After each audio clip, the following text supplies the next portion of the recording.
welcome to Tramlines, a podcast from Agrii. I'm your host, Tony Smith, putting your questions to the experts. Today we're joined by Agrii's Adam Simper, National Grass, Roots and Environmental Seeds Manager, and Simon Hobbs, National Cover Crop, Environmental and Wildflower Seeds Manager. In this episode, our focus is SFI. Is it much more than simply taking the payment? How can SFI also benefit the farm business in terms of both productivity and financial performance?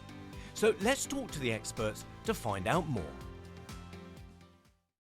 So good morning and welcome to you both. Before we start, perhaps you can just share with us what areas of SFI you cover. Adam, maybe you could start that off. Yeah, so Tony, I cover the kind of more foragey and livestock-based kind of schemes that go, or seed schemes that go into SFI. So things like NUM2, SAM3s, those type of more foragey options for livestock farmers. Thanks, Adam. And Simon, what are your areas of focus? Yes, I tend to, my history is in arable agriculture, and I look after all the arable scheme options, so the cover crops and such like that fit in amongst the arable rotations. And Adam, I understand that there is an important update to the scheme. So unfortunately, the SFI 2024 expanded offer has been closed as of Tuesday, the 11th of March, and DEFRA will be looking to introduce a revised scheme after the spending review has been completed, which they think might be in July this year. However, you won't be able to apply for this revised scheme until 2026. The good news is that this podcast does give you some useful information for those that have already been accepted in both the 2023 and 2024 expanded SFI scheme. And so let's delve in and find out, well, what was the uptake for the various SFI schemes last year? Yeah, okay. So as of January 2025, let's call it the 2023 SFI, there was 326,000 hectares gone into SAM3 herbal lays. And then when the expanded SFI offer came out last July, there was a further 47,100 hectares gone into CSAM3 herbal lays. Then with NUM2 legumes on through grassland, there was 172,000 hectares gone into the old 2023 SFI scheme, whereas the expanded offer C NUM2 legumes on through grassland, there's a further 30,400 hectares gone into C NUM2 SFI. And Simon, for you in the predominantly arable sector that you look after, what was the uptake there? The SAM2, which is the overwintered cover crop, in the 23 scheme, there was 214,000 hectares entered, and for the 24 scheme, 27,000 hectares of uptake so far. Obviously, the scheme's only just opened, but so there'll be a lot more to follow. IPM3, which is the companion cropping, 157,000 hectares in the 23 scheme and 30,000 hectares so far in the 24. NUM3, the legume fallow option, 92,000 hectares in 23, and under the new scheme, which is the C NUM3, which is a slightly amended version of the legume fallow, 9,300 in the 24 scheme. And AHL2, which is the wild bird seed scheme, there was an uptake of 68,000 hectares in 23, and so far on the 24 there's 6,500 hectares. How are people feeling about what they've learned from last year and going into this year with the schemes? Adam, what are your thoughts? Yeah, I think, like I say, obviously the amount of hectares that gone into a SAM3 herbal lay, because the payment is big. The payment's £382 a hectare, and I think a lot of farmers are going into that because of that payment. But certainly, some requests I've had, the ground it's going on just isn't really suitable. These legumes and herbs don't like to have their feet wet. They don't like cold soils, and I've had quite a few requests for mixtures that will suit that soil type, and it's quite simply that they don't. So you can't really pull a magic hat out of the air and say they will, because like I say, 9 times out of 10 they just won't be successful on that wetter, heavier, cold soil types. That's a very good point that you make there, Adam. And Simon, what do you think we learned from last year? Yes, basically the experiences from last year with the Noom 3 legume fallows in particular, which is the area that I look after. We had instances of growers trying to put it onto land that had big issues with blackgrass, and with all the will in the world, the small seeded legume mixes won't outcompete the aggressive blackgrass. So they just need to have a think about what they do if they're going into these schemes and where they put the mixes on the appropriate soil types, rather than put them in areas that will struggle to get established and meet the aims of the scheme. Because the danger is, if they don't meet the aims of the scheme, then they won't get their payments at the end of the day. Okay, so let's see if we can answer some of those questions, because there's, I don't know if listeners there are thinking the same, but there's a lot of questions which need answering, aren't there? So, Adam, perhaps we can start with, well, what's the difference between SAM3 and CSAM3? Yeah, okay, so the main difference really, the payment's exactly the same. The two kind of main differences is the mixture composition is different. So the SAM3, the voluntary guidance was to use 5 grasses, 3 legumes, and 5 herbs, and there was no kind of real restrictions on what you could do after that. In terms of kind of inputs, that was all fairly straightforward. Now we've got the new CSAM3 mix. The aims are pretty much the same as the old SAM3. So what they're trying to achieve is pretty much the same. However, the mixture now, they say that you can use a minimum of 1 grass species, 2 legumes, and 2 herbs. So it's made the mixture composition slightly more simple and easier. However, there is a bit of a caveat with there, saying that they shouldn't input more than 40 kilos of nitrogen per hectare per year on that ground. So that nitrogen restriction, or that inorganic nitrogen restriction, is going to put a fair few people off if they're going for yield. Right, so there's some pretty big questions there in terms of making that decision as to which you go for, isn't there? Yeah, definitely. I mean, I think for those dairy boys, I think CSAM3 probably isn't on their radar now because of that, like I say, that inorganic nitrogen restriction to 40 kilos. I think beef and sheep, it'll be still fairly attractive, and we've got to remember that there's different mixtures out there, and what I believe is, because of that nitrogen restriction, we need to keep that legume content fairly high to help fix nitrogen for the surrounding species for yield. Sure. Let's move on then. Other alternatives, NUM2. Where does that fit? Yeah, so like I say, herbal lays, SAM3 or CSAM3 don't necessarily fit everyone, and they'll certainly bring some challenges with grassland management going forward. NUM2 is legumes and improved grassland. It's a lower payment of £102 a hectare. Okay, so there's £280 a hectare difference. And I would question some people. I know it's not my money, but I'd almost advise to look at the NUM2, because there's no restrictions on that. You can gun for yield, you can gun for quality, and personally, I think that would probably suit some dairy farmers who haven't got into the scheme already much better than the CSAM3, because there is no restrictions. Right. Simon, from your perspective, what else is new? What else should farmers be considering? There's a new option for summer cover crops in the 24 expanded scheme. It's a payment of £163 a hectare to establish a summer cover crop, which needs to be established between June and August to provide a catch crop situation before they either go into their next cash crop, so autumn drilled wheat or whatever, or they can leave it in longer if they need to. But the issue with that is, with all these cover crops, there's a limited amount of time in that harvest period in August when they're able to establish these crops successfully, which does preclude good establishment for those people who are further north with later harvests. Obviously, you need the daylight hours and soil temperatures to get these crops growing quickly to establish and get good ground cover.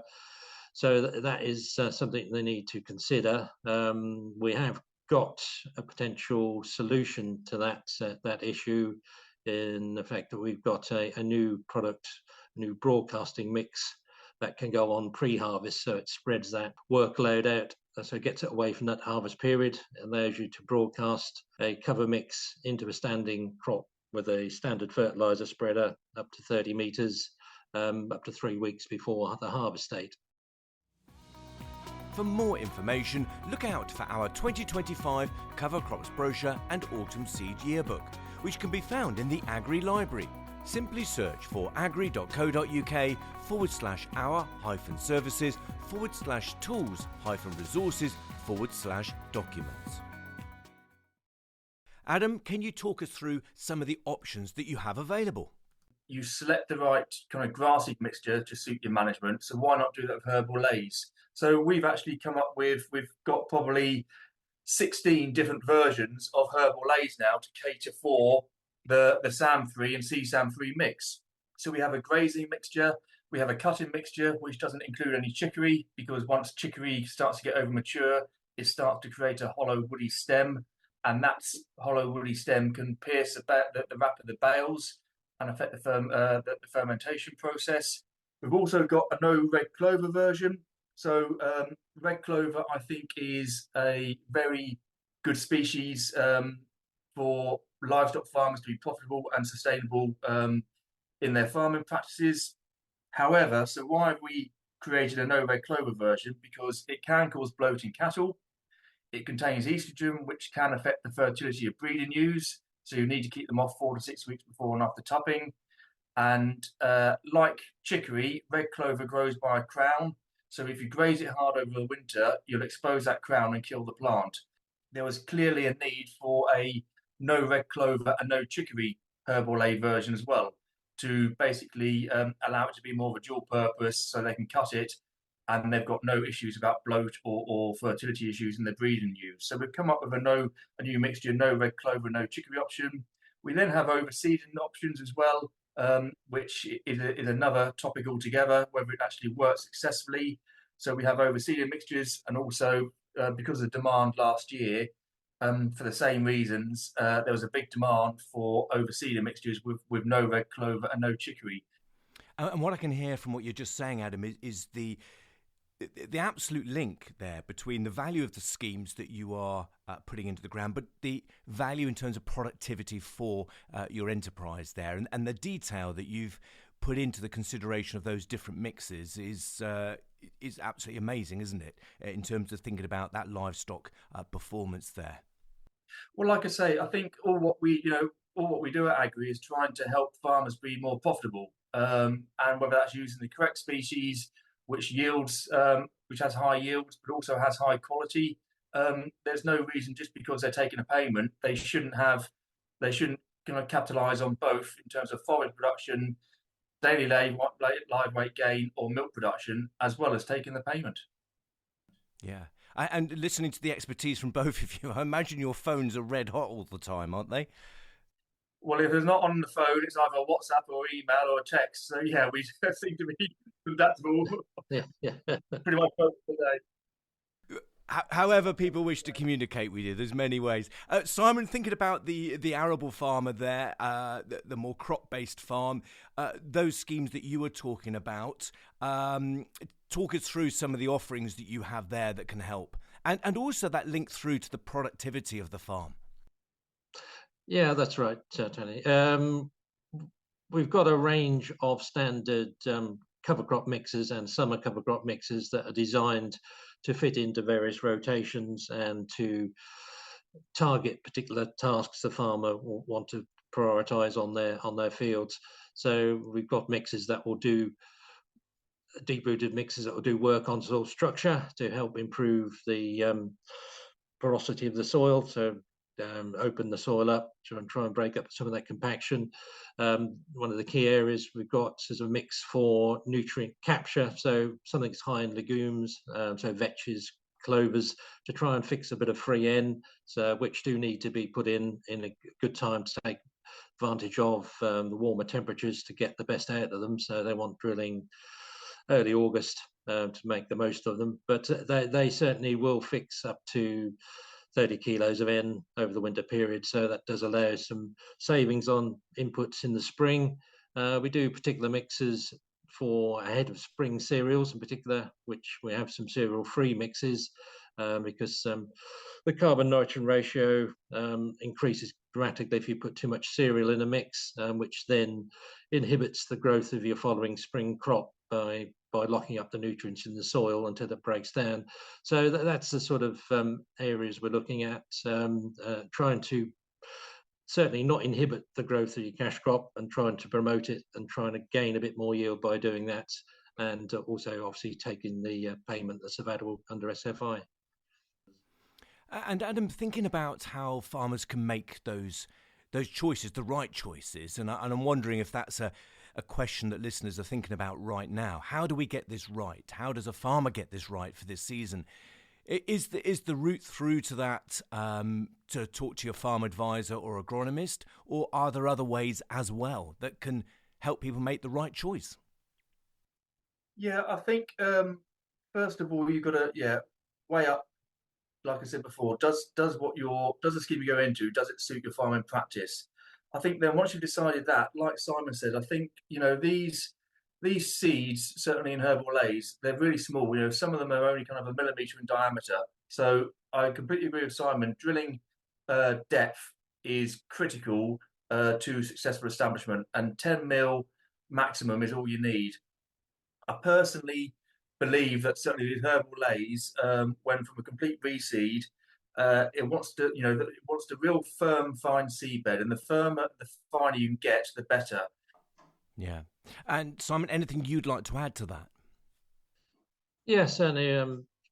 Obviously, when farmers are planning, they need to get certainly on the arable side, to get their agronomist involved in that process, because the agronomist is the one who's got to look after those crops throughout the year, and so they need to have a buy-in from their agronomist, and the farmer need to talk it through together to make sure that they get the right options and the right mixes in the right rotations. Yeah. And so, as we always do, you both know that this is how we finish and wrap up the podcast. We ask for those top tips, but what would be those must-dos and don'ts to achieve success looking forward to this year? What would you offer up as that really important advice? Simon, perhaps you'd like to go first.